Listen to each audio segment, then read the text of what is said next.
Hi, um, I am going to do a very quick video on covering my xanthelasmas with makeup. I have one under each eye, as you can clearly see, and I noticed that there were not a lot of videos on dealing with these. I'm having this one removed today by a Mohs surgeon. Mohs surgery is often done on people that have basal cell carcinoma. As far as we know, these do not have any cancer cells, but she's going to biopsy them anyway, just to make sure when she takes them off. So this one's getting done today. So I thought today I would do a really quick video and do just this side so you can see the difference. It took a long time to figure out the best way to cover these. You can't cover them all together. It's always going to look, you're always going to be able to see them. And it's kind of annoying because it looks like I didn't blend my concealer. So I've had people say, hey, you forgot to blend. So it's a little embarrassing. So I try to cover them as best as I can. So anyway, I want to make this video really quick just because I thought I'd offer a resource out there since there weren't that many when I went looking.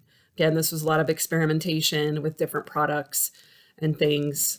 So it does take a number of layers that I've found to cover it. So first I moisturized already. This is what I use for moisture, but whatever you use is fine. Then I take a, this is a blur stick. It's like a primer. It's a blur stick. And it, you know how primers work. So you just put this on and blend it in. It does actually give a nice a little bit of a blur to it overall, the whole face. So there's that. I also sometimes use an eye primer, whatever kind of eye primer that you like, that is helpful too. Then the first concealer step I use, this is Revlon Instafix. Photo Ready Instafix. It does a really nice job of covering them almost out, of giving a nice covering to it.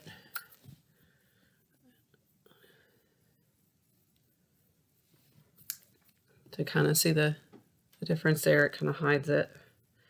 I think the multi-layers of different products help because as the day goes on, you wipe your eyes, whatever, and it starts to take your makeup off. And if you don't have a blemish like this, then it doesn't make much of a difference if you take some of it off while you're going throughout your day. But with multiple layers of things,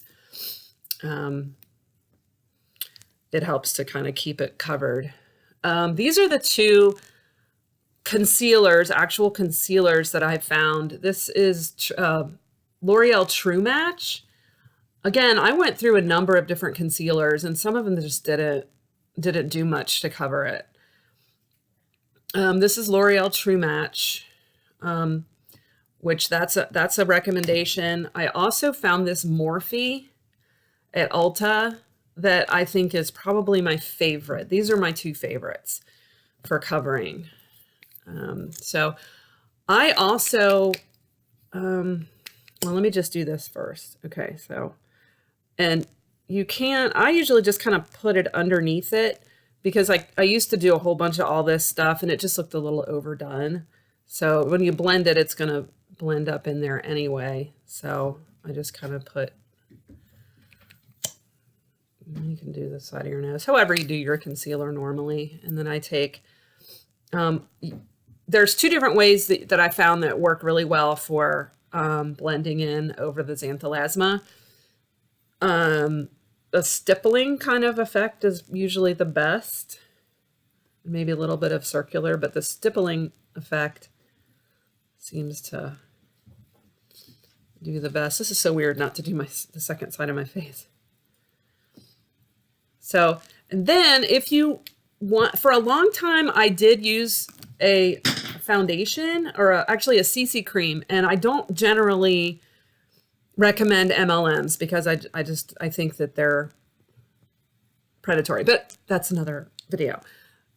Mary Kay, I have to give credit, their CC cream is amazing. I do like their CC cream. So if you can find it secondhand or whatever, if you have a friend that sells Mary Kay, support them, I guess. And get yourself some of the CC cream. It's really good. I'm not going to put it on because I've recently, and I'll link it down below, there's a guy named Wayne Goss who did a video on using your concealer to actually act more as like a CC cream or a foundation if you didn't want the heavy foundation look. So this I like, and I like the Stay Matte. The Rimmel Stay Matte is also a really good if you want a foundation. These two work really well to help conceal the xanthelasma. So I'm not going to put those on, but I wanted to recommend those if you prefer a full concealer or CC cream. So what Wayne Goss had recommended was you take your concealer and you just kind of find places where you would normally put it on. I'll kind of do a little bit here. Oh, look, there's a blemish there. And then you blend that in, and so it kind of acts as a lighter weight concealer. I don't really like to wear a full concealer because it's so heavy on my face. So, and that to me worked really well. Now you can leave it like this. See the difference? It does kind of hide it pretty decently. I also will sometimes put a layer of powder foundation on as well. That's even over, if I put on a concealer, I will also put this over. I lost my brush here. I like this brush better. So I'll put this on, and it goes around there, and sometimes that helps kind of fill in some of the gaps. Again, this is very strange not to be doing the other side of my face. And this is very fast, just because I hate watching like half-hour long videos that take forever. Okay, so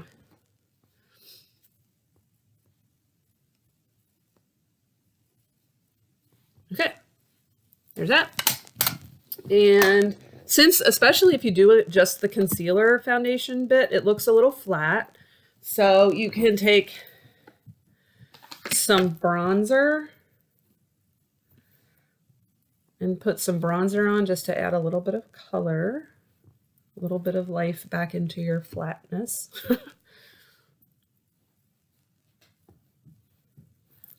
And some blush.